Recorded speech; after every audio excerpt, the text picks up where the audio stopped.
هل حد فيكم قبل كده سأل نفسه كام سنة هيتحكم على بيل لو عرفنا نقبض عليه وحكمنا عليه بالسجن؟ هاخد كام سنة؟ أنا سألت نفسي، وبعد البحث والتدقيق الجواب كان أكبر مما توقعت. شوفوا الفيديو للآخر عشان تعرفوا النتيجة المرعبة اللي وصلت لها.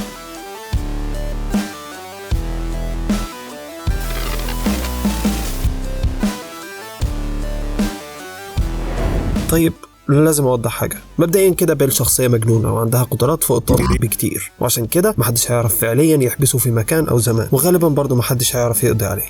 عشان كده ده مجرد سيناريو خيالي بنتخيل فيه لو اتقبض على بيل ومعرفش يدمر المجره او البعد اللي هو فيه. هياخد كام سنه حكم. حاجة تانية، لأن القانون بيختلف من بلد لبلد ومن ولاية لولاية، فهاخد الحكم القانوني من ولاية أوريجن اللي هي الولاية اللي فيها جرافيتي فولز عشان يبقى الرقم في أدق صورة ممكنة. وكمان حاجة، كل اللي هتشوفوه في الفيديو من آخر 3 حلقات في الموسم الثاني، بس لأنهم هم الحلقات الوحيدة اللي بيل مش بيكون فيها شبح في عالم الأحلام، وإنما موجود بشكل فعلي في الواقع. دلوقتي خلونا نبدأ. It's a great offer. How about instead I shuffle the functions of every hole in your face? بداية قوية وما أعرفش حتى أوصفها إزاي، لأن ما فيش حد يقدر يعمل كده في الواقع بتاعنا، ولكن خلينا نقول إنه هو شوه الشخص ده، ودي جريمة حسب قانون ولاية أوريجن بتاخد كأقصى حد 10 سنين في حالة التعدي على شخص، و10 سنين ده رقم قليل بالنسبة للي عمله هنا بيل، ولكن نزود الكاونتر 10 سنين. أنا قلت هنا إن هو ما ماتش، لأنه هو ببساطة هيظهر تاني في آخر حلقة عادي جدا بشكله طبيعي. وهنزود كمان الغرامة ل $250,000. Lolita, a tidal wave of madness just went over us. Oh, so such an imagination. You turned into a chair. مش عارف أحسب تحويل حد لكنبة تحت قانون إيه، ولكن ما ظنش إنها تكون حاجة أنت مبسوط بيها، فأحطها تحت قانون التعدي وكده 10 سنين كمان $250,000 تاني.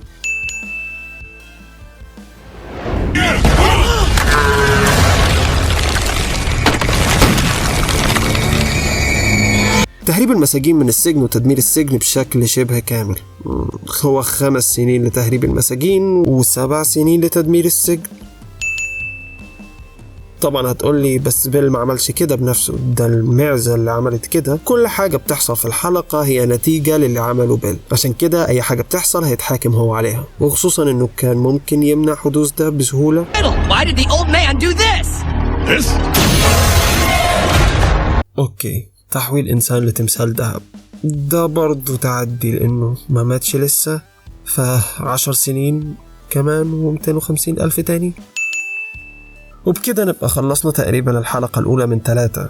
في جرائم كتير عبيطة في النص حصلت وسط الجنان ده كله، هخليها في الآخر واضيفهم مرة واحدة، وبكده يبقى بيل محكوم عليه بالرقم ده وكمان الغرامة دي لحد دلوقتي. خلينا نشوف دلوقتي الحلقة اللي بعدها.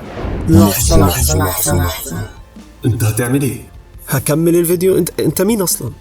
نسيت اعرفك بنفسي. انا المدير الجديد اللي عينه عشان اضمن ان القناة دي بتحقق الارقام المطلوبة منها. اوكي، وجاي تعمل ايه دلوقتي؟ جاي افكر الناس الجميلة دي انها لازم تشترك لو عجبها الفيديو وتحط لايك، وجاي اقول لك انه عندك شغل كتير لسه، فياريت تخلص الفيديو بسرعة. اوكي تمام، هسيبك دلوقتي. اوكي، اللي بعده. Off you go, little lady. Goose? Windy? Dipper? Waffles are coming back! We gotta hurry! خطف طفل صغير وحبسه في مكان سحري بيحقق كل طموحاته. ما ظنش ان ده هنعرف نحسبه بدقة، لكن خلينا نقول انه هو خطفها، وده بيزود في مدة عقوبته 25 سنة كأقصى عقوبة.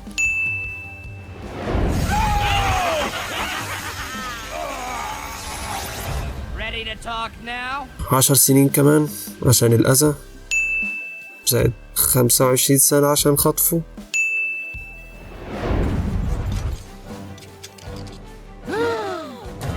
ايه ده؟ احنا معظم الوقت لما بنتفرج على الحاجات دي مش بنفكر في قد ايه ده شيء مرعب، بس عرش كامل معمول من ناس مخطوفة، كل دول لازم ياخد على كل واحد فيهم 35 سنة. ولو قلنا انه عددهم في جرافيتي فولز الحقيقية تقريبا 5000 شخص، وهو اخد تقريبا كل اللي في المدينة، فعدد السنين اللي هيتحبسهم بيل هو 175,000 سنة، زائد غرامة قيمتها $1,250,000,000. زائد المدة اللي اوريدي اتحكم عليه بيها.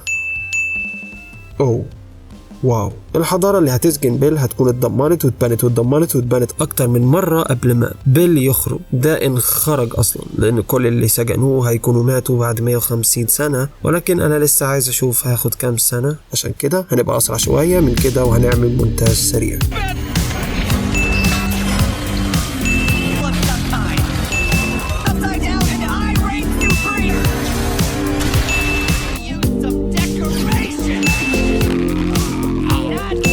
واو، كل ده هيقضي بيل في السجن. بس عارفين حاجة، كل ده مش مهم، لأن بيل عمل أكبر وأهم جريمة. بيل قتل. يابا هتقول لي ازاي ما قتلش بالظبط؟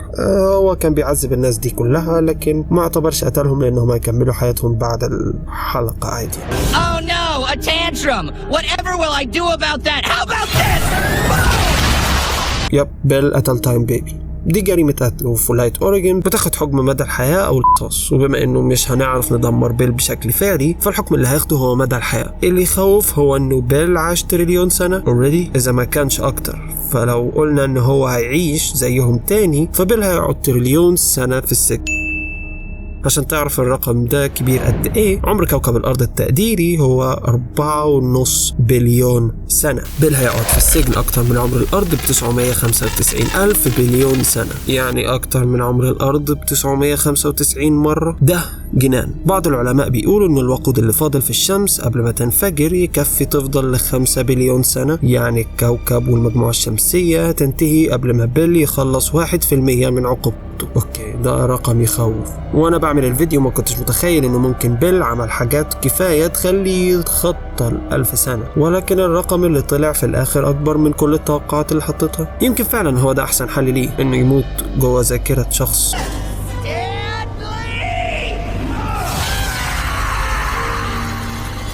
طبعا مش عايز اقول ان الارقام دي مش دقيقة جدا لانها افتراضات، ولكن هي اقرب ما يمكن من الرقم الحقيقي. ايه اللي جايبك دلوقتي؟ جاي اتأكد انك هتفكرهم بالاشتراك وكده.